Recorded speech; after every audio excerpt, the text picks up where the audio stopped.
March Madness 2015, the Sweet 16, and out of the West region, we had the number 4 seeded North Carolina Tar Heels versus the number 1 seeded Wisconsin Badgers. And what a game this was from the Staples Center in Los Angeles, California. These two teams were trading the lead early on in the first half. It was a close game. Then with 2 minutes left to play before intermission, Justin Jackson nails a big three-pointer for the Tar Heels to put them up by 3 with the score 31-28. Isaiah Hicks would hit a layup moments later, and it was now a 5-point lead for North Carolina. Cohen would go to the line for the Badgers and hit 1 of 2 free throws, and then in the last second of the first half, Sam Dekker gets a layup, and it was a 2-point game going into the locker rooms at halftime with the score 33-31 with North Carolina in the lead.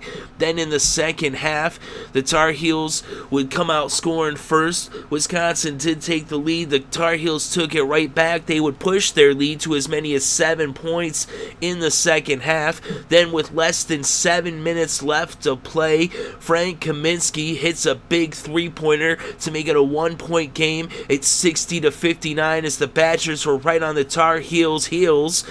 Then a defensive board by Gasser. Showalter lays it in, and now it was a 1-point lead for Wisconsin. Then Showalter gets the steal, and he lays it in on the other end. They're up by 3. Then Kaminsky gets a board, and Dekker lays it in, and now it was a 5-point lead for Wisconsin. But just then, with 5 minutes left to play in this game, Justin Jackson hits a trifecta for the Tar Heels, and now it's back to a 2-point game with the score 63-65. Now fast forward to less than 2 minutes left in this game. Marcus Paige hits a three-pointer for North Carolina, and it's now once again a 2-point game with the score 69-67 with Wisconsin in the lead. North Carolina took a timeout. Coming out of the timeout, Sam Dekker lays one in, and now it was a 4-point lead for Wisconsin at 71-67. North Carolina takes another timeout.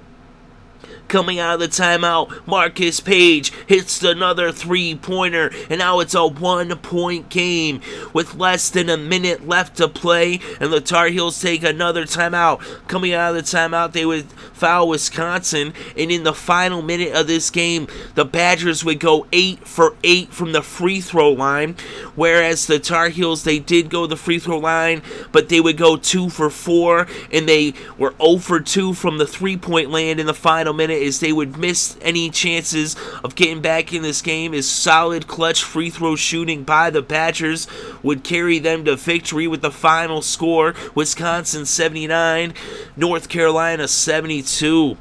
So in the final minute, just within a 1-point game, they kept fouling the Badgers. The Badgers just kept making those free throws, and the Tar Heels couldn't make any baskets on the other end. They did get a couple free throws of their own, but that would be all they would get, and they would end up losing this game. And the last 2 shots they took were missed three-pointers.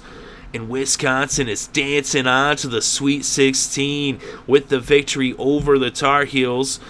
Like I said, 79-72, and the way they did it was they were crashing the boards and they were driving into the paint. They had 20 of 23 free throw attempts that they made. That's 87% from the free throw line versus just 66.7% for the Tar Heels. They were 12-18. So Wisconsin, they kept picking up those fouls and they kept making those foul shots. They also were crashing the boards. They out-rebounded the Tar Heels 35-28 as they were able to dominate on the offensive and defensive glass, although they were struggling from three-point land as both teams were having some problems, even though really North Carolina was nailing those treys until the end of the game. They shot 61.5% from three-point land. They had 8 of 13 three-pointers that the Tar Heels made, but they missed those 2 in the closing moments in the last 30 seconds. Otherwise, they were 8 for 11 from three-point land. They were shooting lights out from beyond the arch, but they couldn't get a three-pointer when it counted the most, when they needed it the most, after being just amazing from downtown all game. And then in the closing moments when it was all on the line, the Tar Heels couldn't make that tray. And the Badgers, they kept throwing them up there, but they only shot 33.3% from three-point land. Like I said, they were crashing the boards, and Sam Dekker had a monster game. He had a double-double for the Badgers. He had 23 points, 10 rebounds, and an assist. Fran Kaminsky, 19 points, 8 rebounds, and 2 assists. He was just 2 boards shy of the double-double. Nigel Hayes had 12 points, 6 boards, and a steal. Bronson Cohen had 9 points, 3 rebounds, and 4 assists. So they had 3 starters in double digits and 1 point shy having 4 starters in double digits. And Gasser had 6 points, 4 rebounds, 4 assists, and a steal to round out the starting 5. They also had 10 points from their bench, as Showalter had 6 points off the bench and a board, as well as an assist and a steal. And Jackson had 4 points, 1 rebound, and an assist.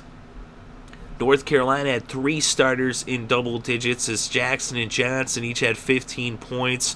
Paige had 12 points. They had 22 points coming off the bench, led by Joel Berry II. He had 9 points coming off the bench. They also got 6 points and 6 boards from Hicks, but it wouldn't be enough to beat the Badgers. It's the Wisconsin Badgers, the #1 seed in the West. They're moving on to the Elite 8, and they will be facing the winner of Xavier versus Arizona. So they'll be waiting to see who wins that game, and they will be playing the winner of that game on the 28th. So in 2 short days, that's Saturday, they will be playing the winner of Xavier and Arizona in the Elite 8 as Wisconsin moves on past the Sweet 16, moving on in March Madness in this tournament. And the final score in this game, Wisconsin 79, North Carolina 72.